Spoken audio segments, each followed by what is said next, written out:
Lirio, por esta invitación. Para mí es un honor estar aquí y me siento absolutamente feliz de haber escuchado a los compañeros de la primera parte porque creo que vamos en la misma línea. Yo voy a tratar de dar unos pequeños elementos muy concretos en este espacio. No se puede decir todo, pero creo que vamos a tratar de dar un pequeño aporte. Mi Mi propuesta es un documento que voy a leer a continuación para no salirme del tiempo, porque esto siempre es un riesgo.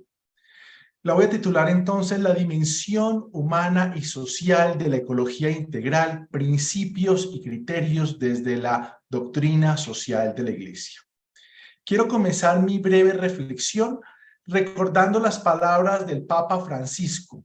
Y aunque el tema ambiental es una gran preocupación en su encíclica Laudato Si, no se puede desligar de la responsabilidad por el otro, por lo humano y lo social.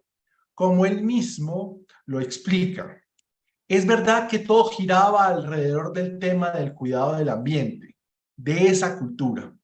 Pero esa cultura del cuidado del ambiente no es una actitud, y digo en buen sentido, no es una actitud verde, es mucho más. Es decir, cuidar el ambiente significa una actitud de ecología humana. Y aquí me quiero centrar.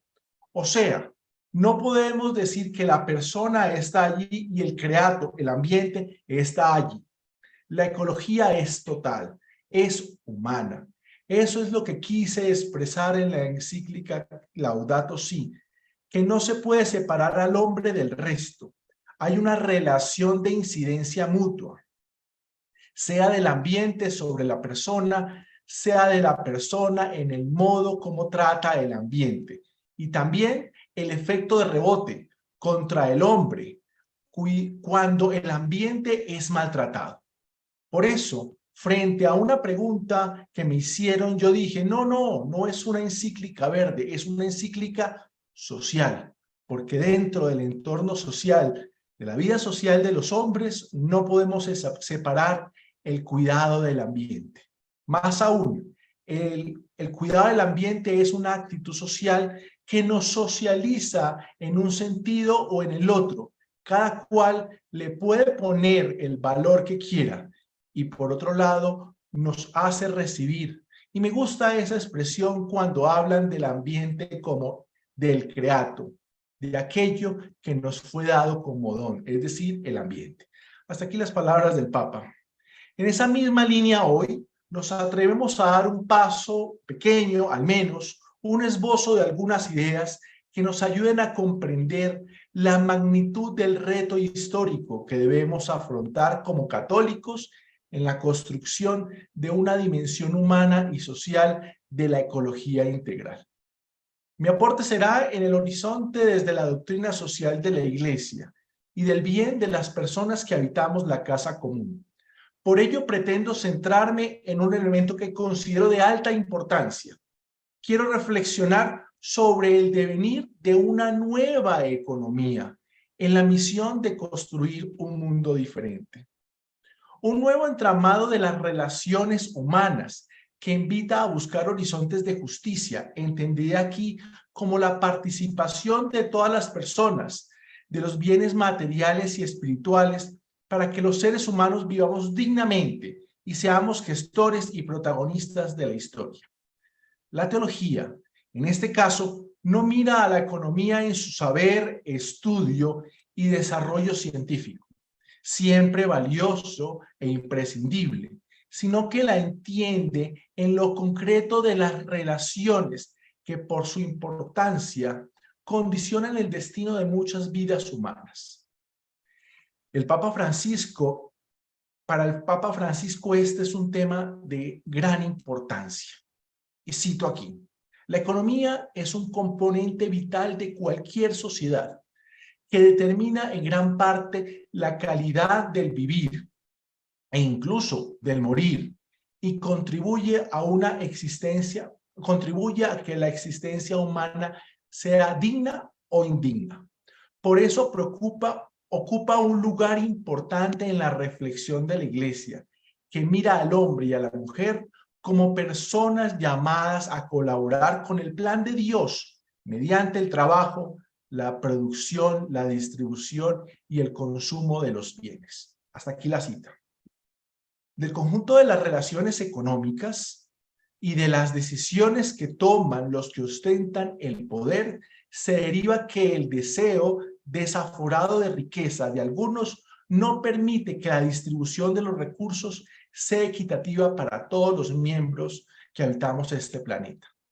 Aquí entonces podemos evidenciar que uno de los mayores peligros de nuestro mundo actual es el egoísmo y la indiferencia. Es un punto importante que quiero rescatar.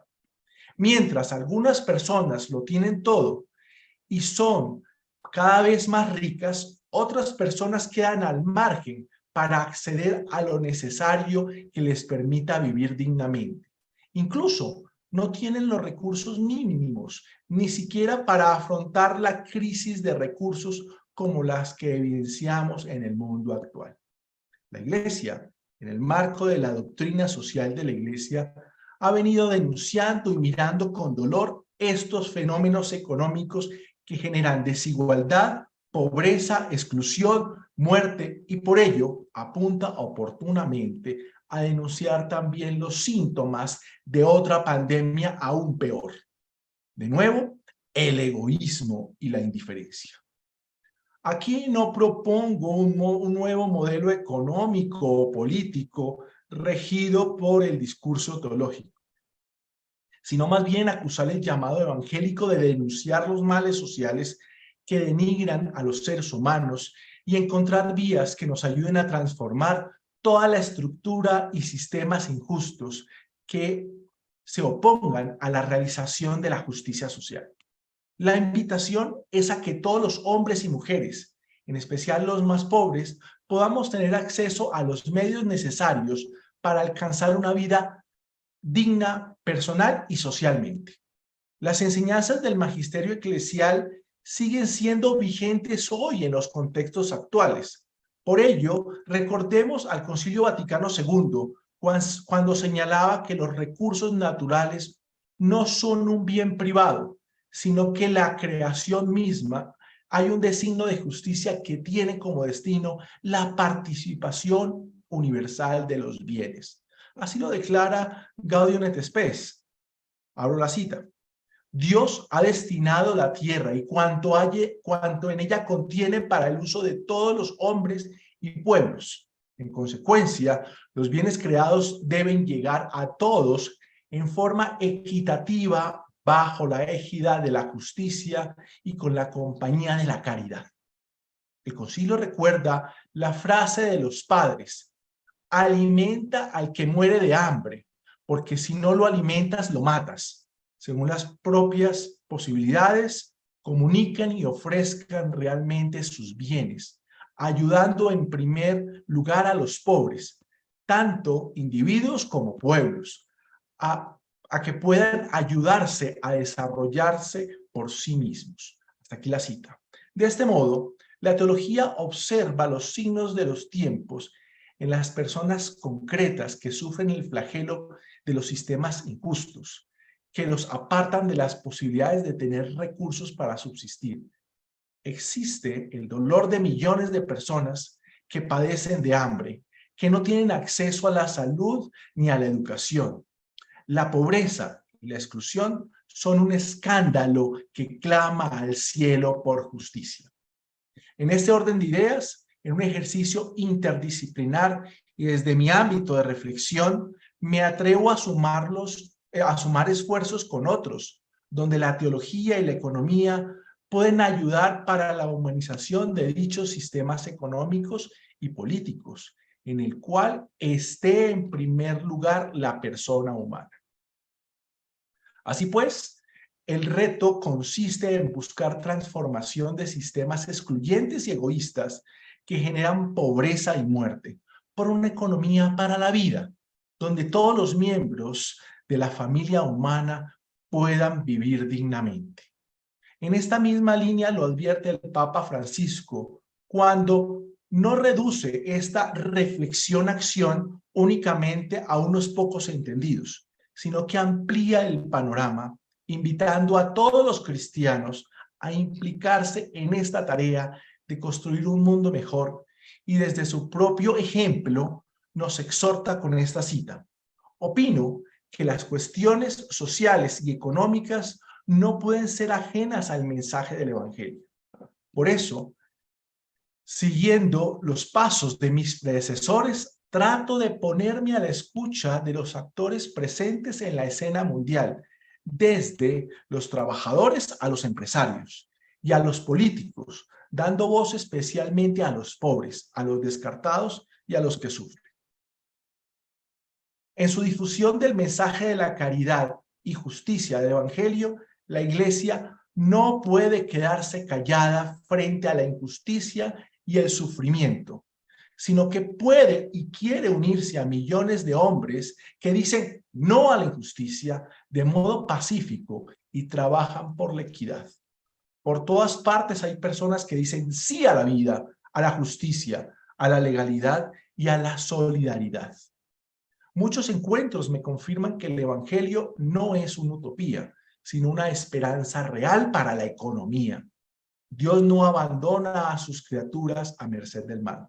Al contrario, invita a no cansarse de colaborar con todos en favor del bien común. En este marco del magisterio del Papa Francisco, nos entendemos como iglesia misionera, iglesia en salida. La labor de esta teología es la de implicarse desde su rigor y principios propios de su ciencia, con los cambios que necesiten las diferentes esferas sociales, donde hay opresión y marginación de los más frágiles. Necesitamos, pues, una iglesia y una teología en salida. Los pobres y excluidos son la invitación a discernir los signos de los tiempos en el marco teológico que nos debe comprometer con la búsqueda de llevar el reinado de Cristo para liberar a todos aquellos que padecen injusticias desde los diferentes sistemas como el político y económico. Como iglesia en salida, arraigados en la fe en Jesucristo, podríamos confiar en que los sistemas económicos excluyentes se pueden transformar en sistemas que acojan e integren a todos. Cabe resaltar que esta confianza no está movida por un optimismo ingenuo, sino por la esperanza cristiana que busca hacer presente el mensaje del Evangelio en los diferentes escenarios de la sociedad. Francisco, en Fratelli Tutti 112, recuerda que no podemos dejar de decir que el deseo y la búsqueda del bien de los demás y de toda la humanidad implican también la maduración de las personas y de las sociedades en los distintos valores humanos que lleven a un desarrollo humano integral, el apego a lo bueno, la búsqueda de lo bueno. Más todavía es procurar lo excelente, lo mejor para los demás, su maduración, su crecimiento en una vida sana, en el cultivo de los valores y no solo el bienestar material. Hay una expresión latina que es benevolencia, que significa la actitud de querer el bien del otro.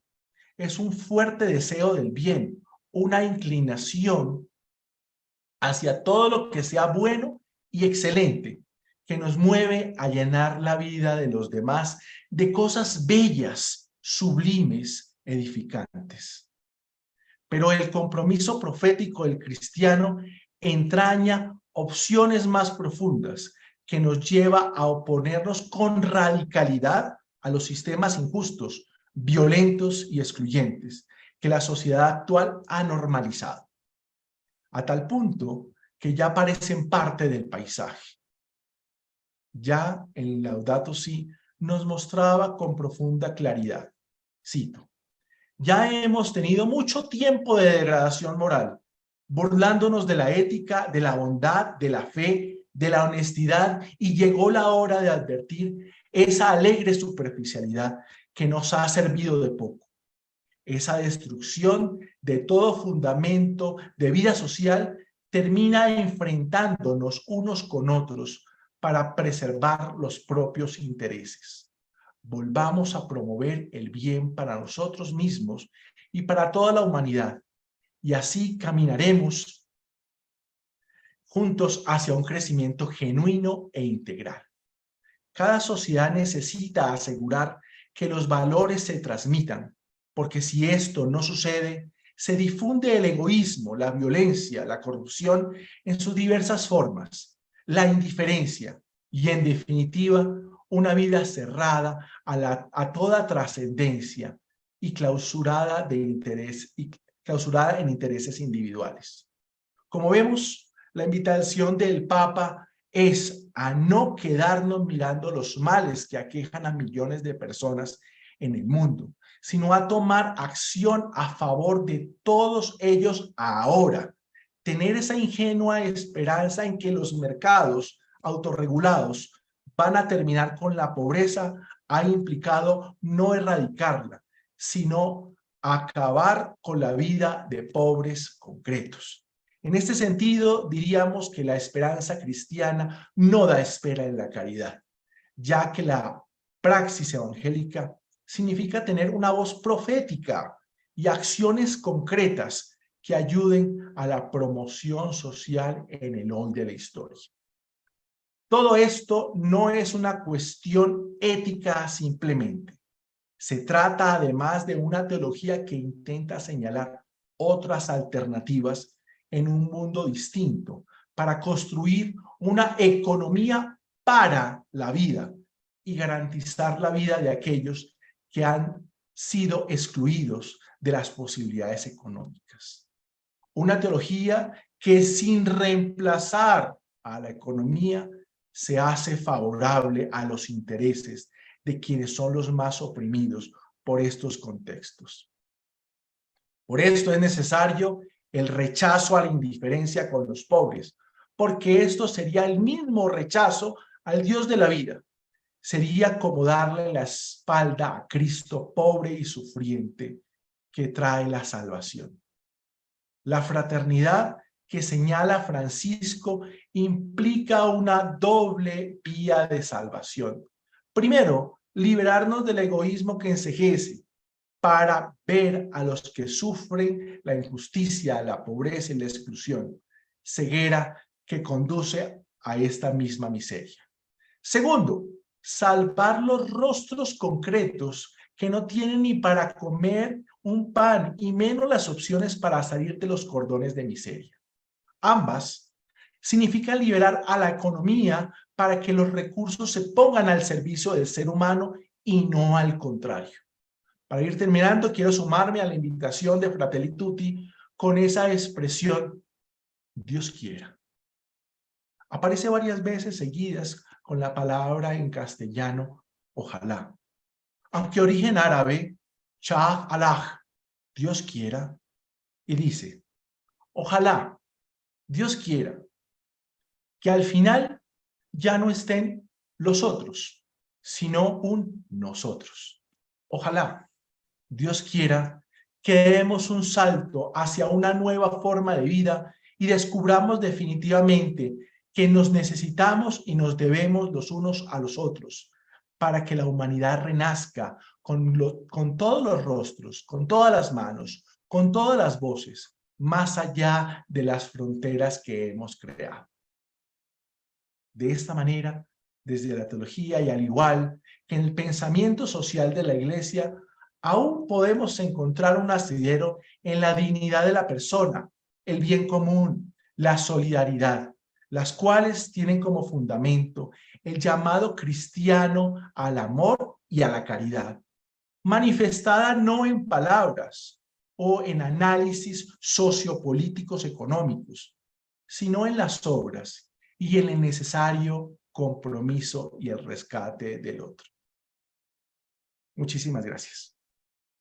Magnífico, Santiago, excelente este aporte que, si bien la semana pasada utilizamos el simbolismo de los puntos cardinales para acercarnos a la sabiduría ancestral de los pueblos indígenas, yo diría que ahora con esta ponencia estamos en el meridiano de nuestro curso, de nuestro seminario, porque acá está el núcleo de esos principios y criterios que nos permiten fundamentar la acción política, la búsqueda del bien común dentro de las doctrinas sociales de la Iglesia a un problema que es de toda la humanidad, como hemos dicho. Y por eso es muy grato contar con Nedi, con la reverenda Nedi. Nos conocimos por allá en Río +20, en Río de Janeiro, en unos escenarios de Naciones Unidas, pero también de lecturas alternativas, y a través de diferentes instancias hemos podido compartir, y por eso el testimonio de Nedi es tan importante también para complementar ese paso de una mirada desde la doctrina social de la Iglesia a una mirada más desde el cristianismo en sus diferentes denominaciones, y un cristianismo que dialoga también con otras religiones y espiritualidades dentro de ese activismo y esa preocupación por dar una respuesta a esta emergencia climática. Entonces, el testimonio de Nedi también es algo pues muy bello, muy importante para nosotros, y te damos nuevamente un agradecimiento de corazón por tu presencia, querida Nedi.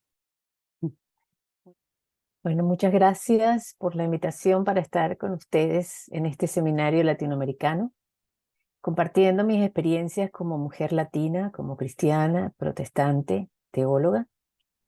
Desde esta experiencia miro y reflexiono cómo la ecología integral y la fe cristiana nos permite trabajar de manera interreligiosa por la justicia ambiental y climática.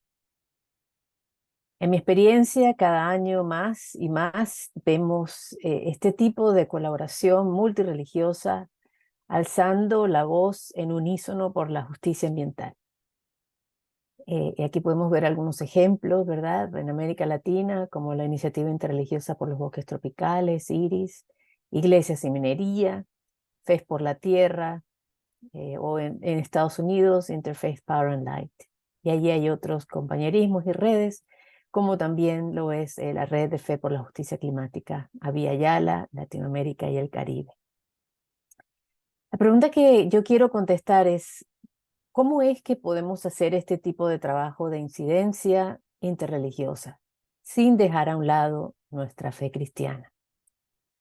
Y cómo estos principios también nos permiten acercarnos y unirnos a las luchas de las comunidades indígenas, más allá de los principios de ayuda humanitaria o el reconocimiento de que sin los bosques tropicales, por ejemplo, no podremos resolver la crisis climática.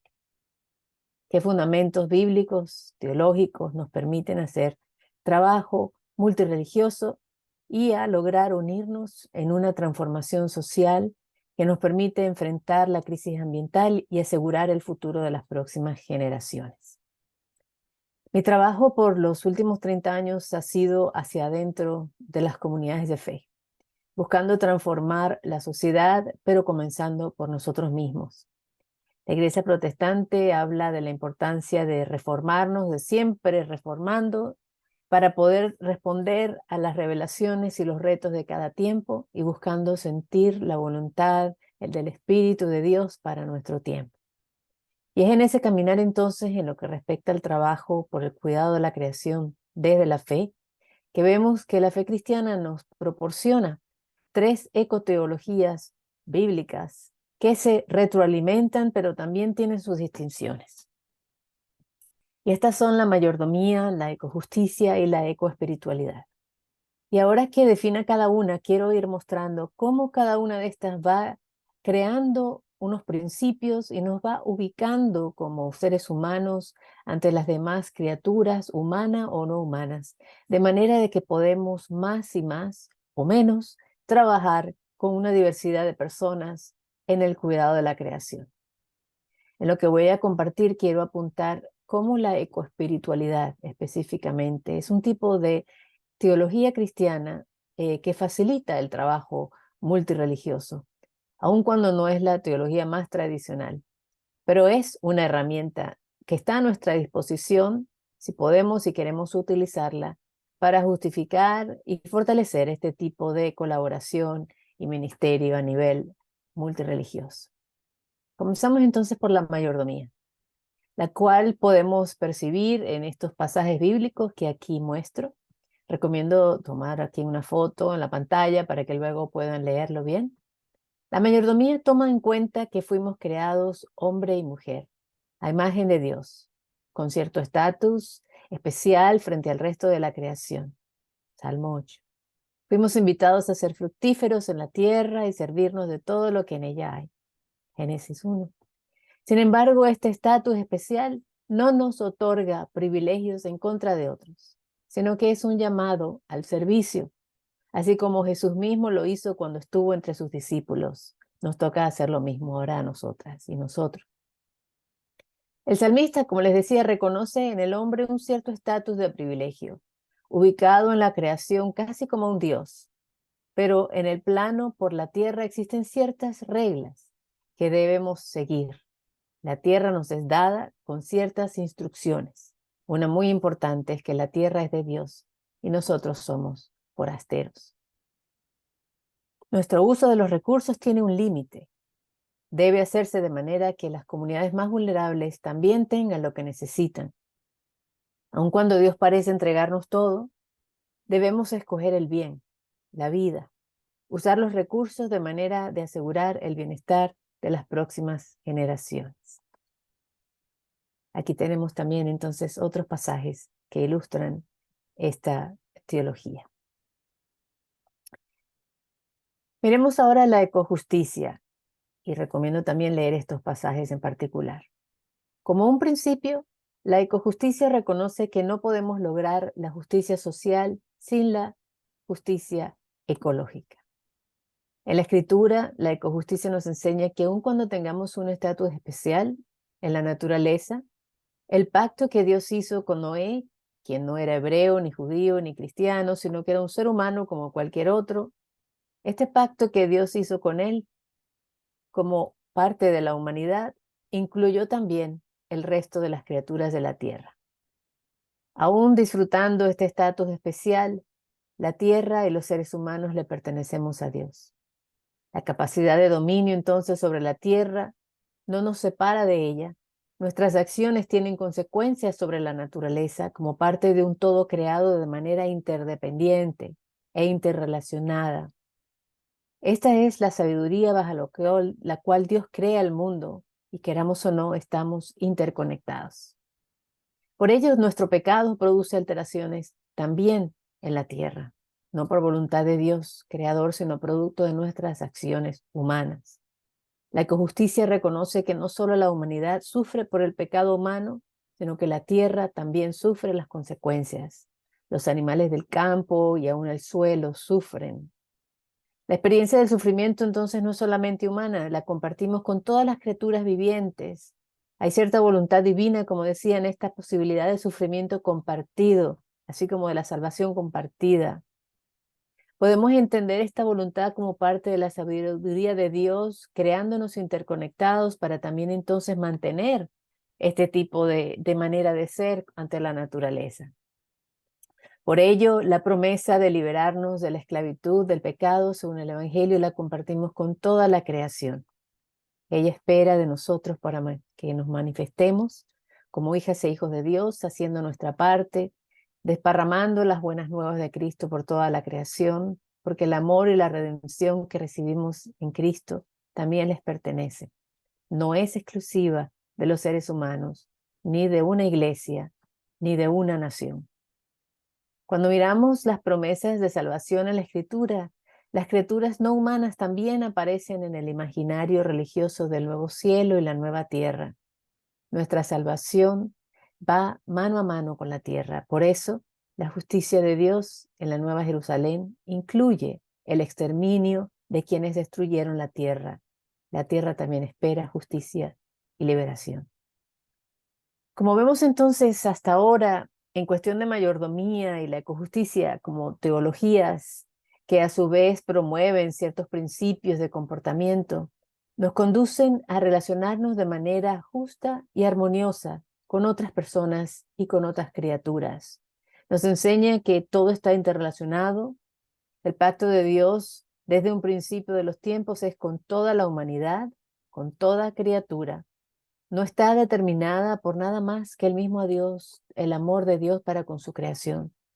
Nos enseña el llamado al servicio ante todo lo creado, a tal punto que en vez de vernos como dueños y dueñas de la tierra, nos ubica como forasteros. habitantes pasajeros. Y esto crea una actitud de humildad única ante cualquier otro ser humano, por un lado, y también criaturas de la tierra. Si ustedes van escuchando, entonces, nos vamos dando cuenta que la espiritualidad indígena y la fe cristiana tienen mucho más de común en cuestión de estos valores que lo que normalmente hemos aprendido en la iglesia. Pero sigamos con una ecoteología más, que hace esto mucho más obvio. Y esta es la ecoespiritualidad. Como ven allí esos pasajes, la ecoespiritualidad nos posiciona mucho más claramente a la par de otras criaturas y seres humanos, a quienes hemos aprendido a ver de manera diferente, pero con quienes tenemos mucho en común. La ecoespiritualidad reconoce el rol especial que el ser humano tiene en la tierra, pero también cada criatura tiene un rol especial. Ellas son como los distintos instrumentos de una orquesta. Si falta una, la melodía pues pierde su potencia, se pierde una voz. Por ello podemos aprender de los lirios del campo, de las abejas, las hormigas, pensemos en Lucas, en Job. Por ello el profeta Elías pudo ser alimentado por cuervos y Jesús ser acompañado también por animales en el desierto. La coespiritualidad pone al ser humano en una situación de horizontalidad, reconociendo el rol que cada criatura tiene para proteger la capacidad regenerativa con la cual Dios creó la tierra. Pero la coespiritualidad no solamente el ser humano sirve a la tierra, sino que también es ministrado por ella. Además, como leemos en el Génesis 2, somos tierra, hemos sido hechos de la tierra. La coespiritualidad reconoce la presencia de Dios como espíritu, inspirando, renovando, dando vida a todo lo que existe. Cuando el soplo de Dios se aleja, las criaturas mueren. Nada vive sin haber sido infundido por el soplo de Dios. Por lo tanto, el Espíritu Santo, la Ruaj, no es solamente una experiencia de la iglesia, sino de toda la creación. Es la presencia del Espíritu de Dios la que hace posible que podamos conocer a Dios en el estudio de la naturaleza, su sabiduría, así como es el Espíritu de Dios quien nos ayuda a interpretar el mensaje de Dios al leer la Escritura. La tierra está llena de la gloria y la sabiduría de Dios, desde un principio. Los animales también tienen un rol de enseñarnos, de guiarnos, apoyarnos, para que la voluntad de Dios sea hecha en nuestras vidas. Dios no se limita a revelarse a través de los hombres, Dios también se hace presente y nos habla a través de su gracia y sabiduría en la naturaleza. La coespiritualidad nos reconoce como parte de la tierra. La historia humana de la salvación no se desarrolla fuera de ella, en la tierra, y con ella vivimos, sentimos y conocemos a Dios. Como ven, estos principios de fe bíblicos nos pueden ayudar a posicionarnos de una manera que nos permita trabajar con gente de otras tradiciones de fe y buscar salidas juntas y juntos a la crisis que nos afecta. Mirando entonces cómo estos principios de fe nos pueden ayudar a organizarnos con otras personas para mermar los efectos de una crisis como la que estamos enfrentando hoy y asegurar el bienestar de todos y todas, déjenme entonces terminar apuntando a otro pasaje bíblico.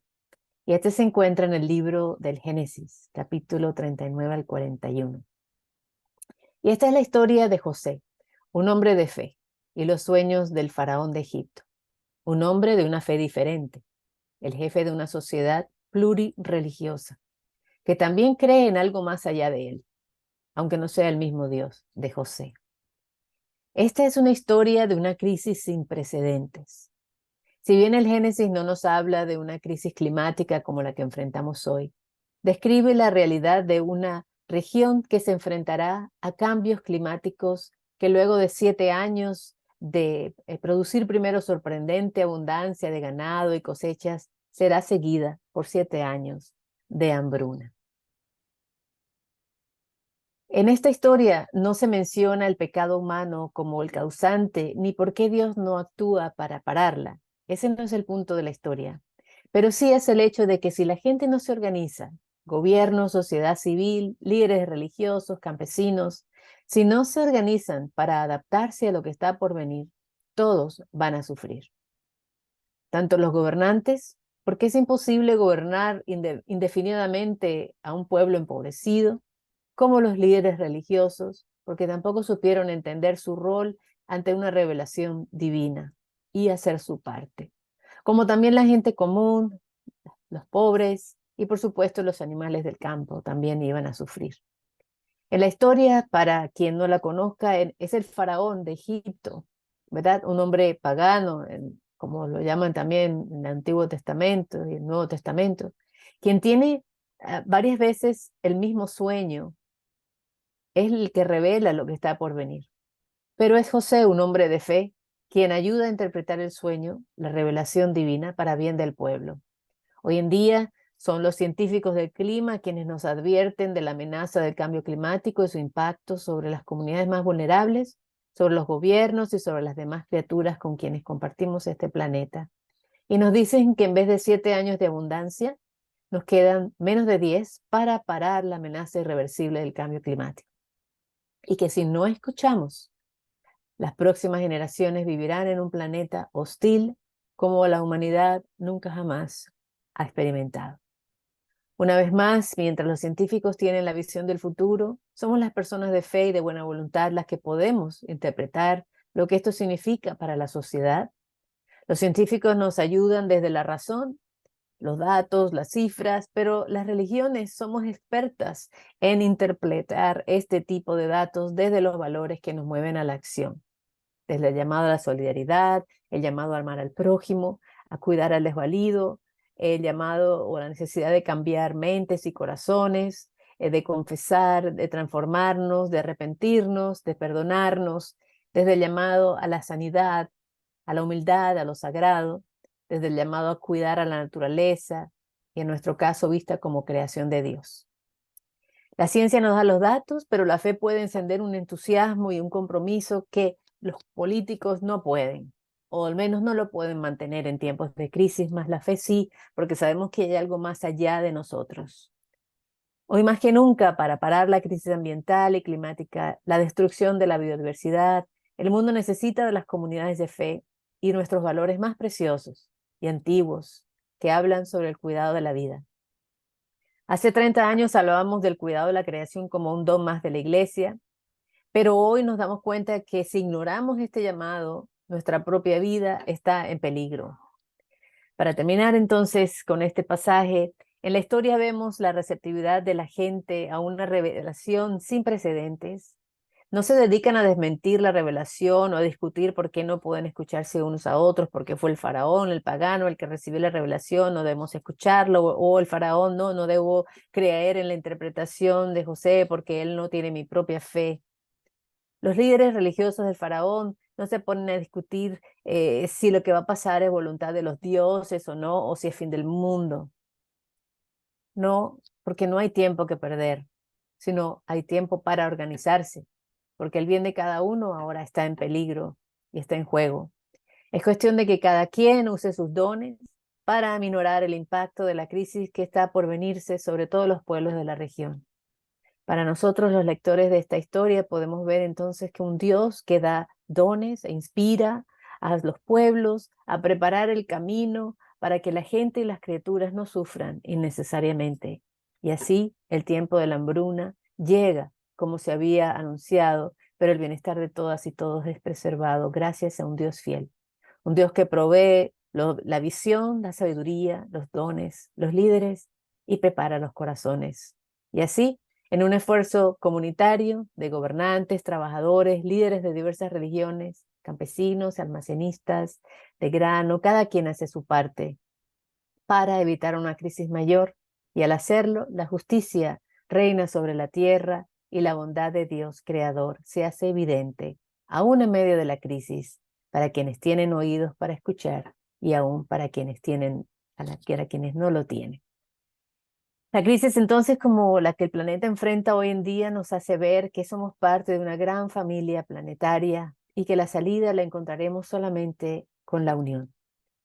Como datos y principios del movimiento ambiental multirreligioso, nos gusta reconocer que tanto las religiones del mundo, todas tenemos en nuestros escritos y enseñanzas sagradas el llamado de cuidar a nuestro prójimo, al necesitado de la naturaleza, y también nos gusta resaltar que según una investigación sobre religión y vida publicada por el Centro de Investigación Pew, que el 84% de la población mundial se declara a sí misma como personas de fe. Esto equivale a casi 6 billones de personas. ¿Se imaginan el poder que está detrás de lograr que este 84% del mundo, 6 billones de personas, reconozcan los fundamentos ecológicos de su fe y actúen en ellas? El poder que está detrás de esto para lograr los cambios que el mundo necesita es enorme, pero tenemos que ponernos a trabajar. La magnitud de la crisis que hoy vivimos apunta a que necesitamos encender un movimiento social, como en la historia de José y el faraón de Egipto. Como le escuché decir a un pastor evangélico en Colombia hace un pocos años, es que ya no es cuestión de evangelización o de convertirnos unos a otros, es que ahora es sobre la supervivencia del planeta. Muchas gracias y que Dios les bendiga.